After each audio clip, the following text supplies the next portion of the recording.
wusta sebagai sholat pertengahan, bukti subuh awal hari, dan mempersatukan kalender Islam. Assalamualaikum warahmatullahi wabarakatuh. Alhamdulillahirrabbilalamin. Wa binasta'in ala umurid dunya waddin. Sallallahu ala nabina Muhammadin wa ala alihi wa sahbihi ajmain. Amma ba'. Saudara-saudariku, kaum muslimin muslimat dimanapun berada, yang insya Allah selalu mendapatkan rahmat, hidayah, dan limpahan karunia dari Allah Azza wa Jalla.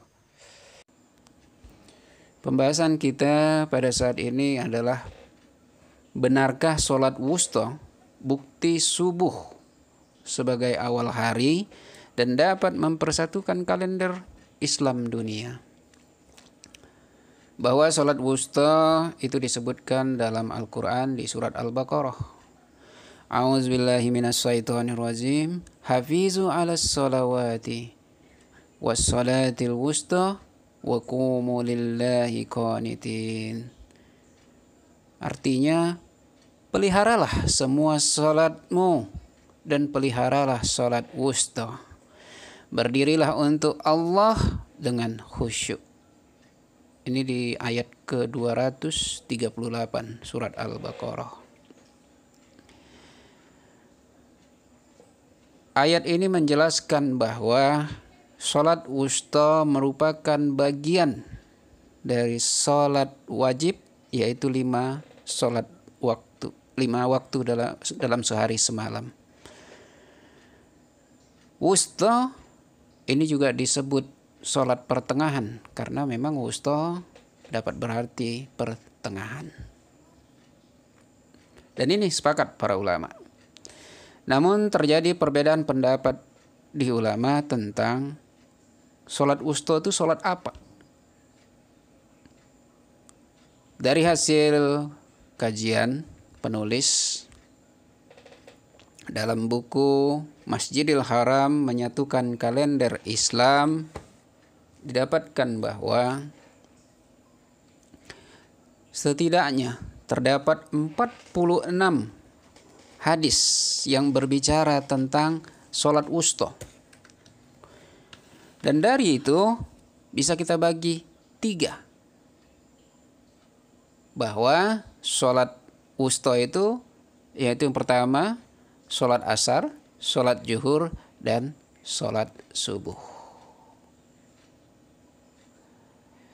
Dan yang hadis terbanyak itu yang menyatakan bahwa sholat asar. Dan begitu juga dalil hadis yang menyebutkan sholat subuh dan zuhur sebagai sholat wusta, ini dapat dilemahkan hadis yang lain. Seperti yang menyebutkan sholat wusta adalah sholat subuh, ini dikoreksi oleh Ali bin Abi Thalib radhiyallahu anhu dalam riwayatnya. Kami mengiranya itu adalah sholat fajar.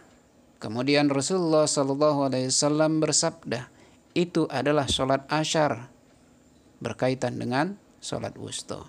Ini disebutkan di Musnad Ahmad nomor hadis 943. Dan ada juga dalam nomor hadis 1245, di mana kejadiannya ketika waktu perang. Sedangkan untuk sholat wusta disebutkan sebagai sholat zuhur, ada diriwayatkan dari Ummul Mukminin Aisyah radhiyallahu anha dalam Sunan At-Tirmizi nomor hadis 167. Namun hadis ini beliau tegaskan dalam hadis yang lain bahwa wusta adalah sholat asar. Dan ini banyak riwayat hadisnya, termasuk diantaranya salah satunya di Sahih Muslim nomor hadis 998. Oleh karena itu dapat dijelaskan bahwa berdasarkan hadis bahwa sholat wusta adalah sholat asar. Dan jumhur ulama juga berpendapat bahwa sholat asar adalah sholat wusta. Dan kebenaran ini dapat kita uji dengan posisinya sebagai sholat pertengahan. Dari mana kita lihat pertengahannya? Ketika sholat asar kita dudukkan sebagai sholat pertengahan, maka sholatnya di antara subuh dan zuhur dengan sholat maghrib dan isya. Jadi dua pertama sholat subuh dan zuhur, dan sholat keempat lima maghrib dan isya, dan sholat asar berada di tengahnya. Dan ini juga bisa kita lihat dari jumlah rakaat sholatnya.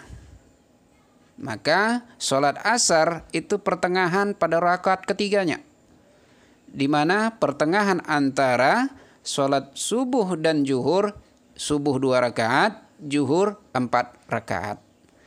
Dengan maghrib 3 rakaat, isya 4 rakaat. Jadi 6 dan 7. Sehingga pertengahannya itu ada di rakaat ketiga pada sholat asar.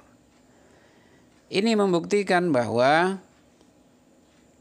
sholat asar merupakan sholat pertengahan. Dari segi dalil juga dibuktikan dengan kedudukan sholatnya dan jumlah rakaatnya.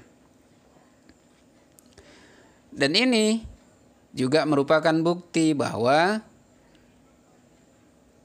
fajar atau subuh adalah awal hari dalam Islam.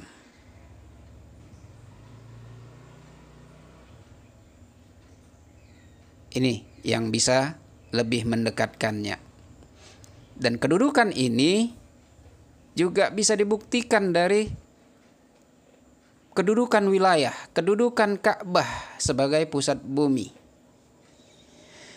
Bahwa disebutkan dalam surat Al-Maidah ayat 97.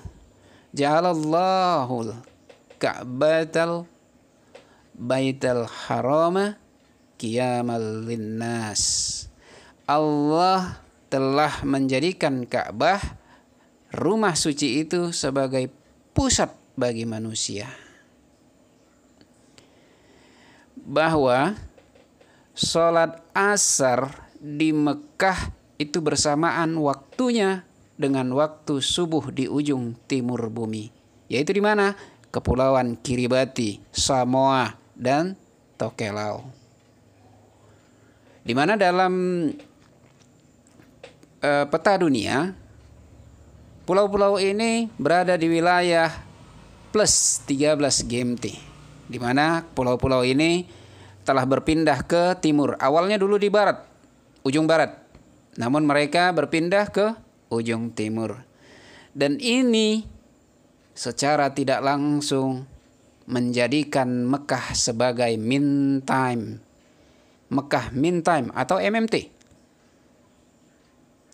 Dengan menjadikan Mekah sebagai mean time dunia, MMT dunia, maka kepulauan Kiribati, Samoa, dan Tokelau akan menjadi 0 MMT, 0 derajat. Dan ini sesuai dengan perjalanan Zulkarnain dalam surat Al-Kahfi ke negeri timur. Ini sudah dijelaskan dalam buku Masjidil Haram Menyatukan Kalender Islam. Maka dengan ini sholat asar pertengahan di Mekah sama bersamaan dengan waktu subuh di ujung timur bumi. Maka jika ini diterapkan, maka insya Allah dapat mempersatukan kalender Islam dengan menjadikan subuh sebagai awal hari, sholat asar sebagai sholat wusta, dan Mekah sebagai Mekah mean time, MMT dunia. Insya Allah ini akan bisa terwujud. Satu hari satu tanggal, sahata, dan odot, one day one date untuk dunia Islam. Maka insya Allah tidak akan perbedaan terjadi ketika mengawali Ramadan, mengawali Syawal, ataupun di bulan haji, yaitu hari Arafah dan lainnya. Terima kasih. Untuk download buku bisa langsung melalui website Hikmah 313 Dan untuk saran, kritik maupun pertanyaan dapat melalui kolom komentar. Dan untuk dapat mengikuti video-video selanjutnya, silakan untuk subscribe dan hidupkan notifikasi loncengnya. Billahi taufiq wal hidayah. Assalamualaikum warahmatullahi wabarakatuh.